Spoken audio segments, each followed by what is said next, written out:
भारत में दलित होना गुनाह है। हम इसे गुनाह इसलिए बोल रहे हैं क्योंकि यहाँ दलितों की सुनने वाला कोई नहीं है। जमीनी स्तर पर पहले तो मनुवादी दबंगों द्वारा दलितों को सताया जाता है, उनकी बहू बेटियों से दुष्कर्म किया जाता है, उन्हें मारा जाता है, पीटा जाता है, दुत्कारा जाता है। और जब पीड़ित दलित परिवार पुलिस से मदद मांगने पहुंचता है तो पुलिस प्रशासन भी उनकी मदद करने के बजाय उनका ही शोषण करने लगते हैं। रक्षक ही भक्षक हो जाते हैं और दलितों के मामलों को वैसे ही मरने के लिए छोड़ दिया जाता है।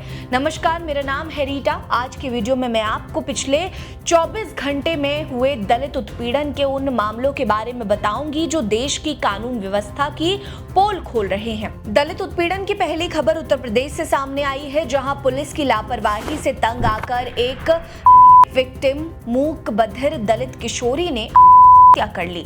दरअसल ये मामला गाजियाबाद के लोनी कोतवाली क्षेत्र का है। परिजनों के मुताबिक 18 अगस्त की सुबह इस दलित किशोरी का अपहरण हो गया था। जब परिजन इस मामले में पुलिस में गुमशुदगी की रिपोर्ट कराने गए तो पुलिस वालों ने 24 घंटे से पहले एफआईआर दर्ज करने से इनकार कर दिया। दलित किशोरी उसी रात बदहवास हालत में मिली, लेकिन पुलिस वालों ने अगले दिन भी इस मामले में रिपोर्ट दर्ज नहीं की। पुलिस वालों के इस रवैये से तंग आकर घटना के 3 दिन बाद पीड़िता ने 20 अगस्त को अपने ही घर में पंखे से लटक कर हत्या कर ली है। इस मामले ने सोशल मीडिया पर अब नई बहस छेड़ दी है। दलित सांसद चंद्रशेखर आजाद ने पीड़ित परिवार के लिए न्याय की आवाज उठाई है। उन्होंने मांग की है कि दोषियों पर हत्या और SC/ST एक्ट का मामला चलाने की मांग की है। साथ ही उन्होंने लापरवाही करने वाले पुलिस वालों की बर्खास्तगी और पीड़ित परिवार को मुआवजा और सुरक्षा मुहैया कराने की भी मांग की है। पुलिस ने इस मामले में शामिल 3 में से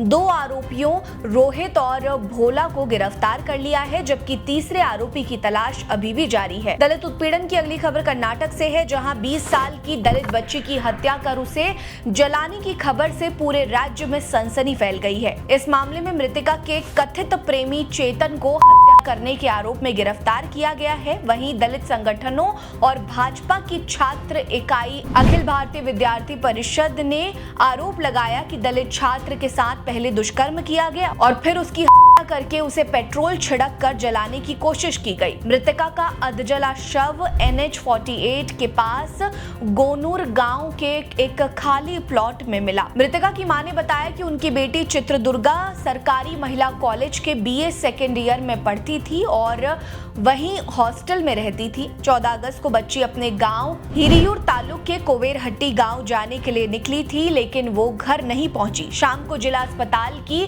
शवगृह में बच्ची का शव मिला। बलात्कार होने की अभी तक पुष्टि नहीं हुई है। वहीं राज्य के योजना एवं सांख्यिकी मंत्री D सुधाकर ने घटना की निंदा करते हुए पीड़ित परिवार को 5 लाख रुपए का मुआवजा दिया है। फिलहाल पुलिस इस मामले की जांच कर रही है। दलित उत्पीड़न की अगली खबर राजस्थान से है, जहां नशे के खिलाफ मुहिम चला रहे भीम आर्मी के प्रदेश उपाध्यक्ष खन्ना पर मनुवादी दबंगों ने जानलेवा हमला कर दिया। ये घटना राजस्थान के अनूपगढ़ विधानसभा क्षेत्र के रावला मंडी इलाके की है, जहां राज्य में फैल रहे नशे के जाल को तोड़ने के लिए भीम आर्मी की तरफ से अभियान चलाया जा रहा है। इसी दौरान रावला मंडी इलाके में कुछ बदमाशों ने खन्ना पर रात को करीब 9:30 बजे लाठी डंडों से हमला कर दिया। इस हमले में वो गंभीर रूप से घायल हो गए। राकेश खन्ना के मुताबिक हमलावर वार्ड नंबर 5 के थे।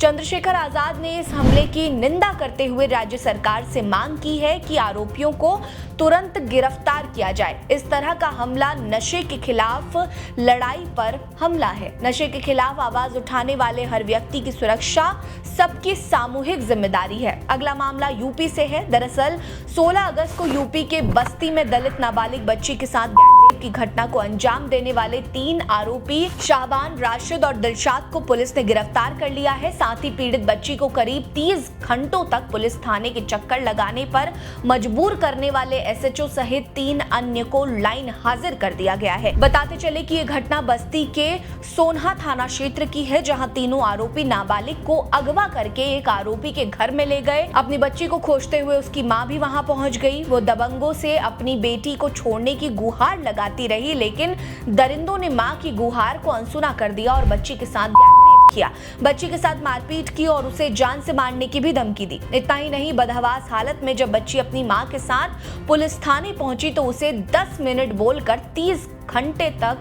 एफआईआर लिखने के लिए इंतजार कराया गया। इस मामले में विश्व हिंदू महासंघ के नेताओं ने हंगामा शुरू किया, जिसके बाद पुलिस खुली और मामले को दर्ज करके आरोपियों की खोजबीन शुरू कर दी थी। अब आरोपियों की गिरफ्तारी हुई है और इसमें शामिल पुलिस वालों से सवाल हो रहे हैं। दलित उत्पीड़न की अगली खबर यूपी के बस्ती से है, जहां मेरिट के आधार पर चुने जाने के कारण दलित महिला पंचायत सहायिका को नौकरी से निकाल दिया गया है। पीड़ित महिला को पिछले 6 महीने से वेतन तक नहीं दिया गया। दरअसल ये घटना बस्ती के वनकटी ब्लॉक के हल्लौर नागरा ग्राम पंचायत की है। दलित सहायिका मनीषा कुमार ने बताया कि 2021 में आरक्षण और मेरिट के आधार पर उनकी नियुक्ति की गई थी। वो नियमित रूप से काम कर रही थी और पोर्टल में भी उनकी उपस्थिति होने के सबूत हैं, लेकिन कुछ ताकतवर लोगों के कारण पंचायत में उनसे भेदभाव होता है। वो बताती है कि पिछले 6 महीने से उन्हें वेतन तक नहीं दिया गया, लेकिन जब उन्होंने इसकी मांग की तो उन पर झूठे आरोप लगाकर नौकरी से निकलवा दिया गया।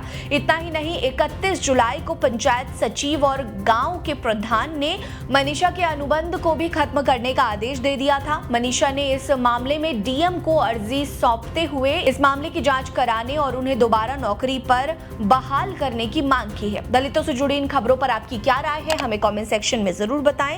साथ ही वीडियो को लाइक कर लीजिए, चैनल को जरूर सब्सक्राइब करिएगा। हमारे साथ बने रहिए। नमस्कार।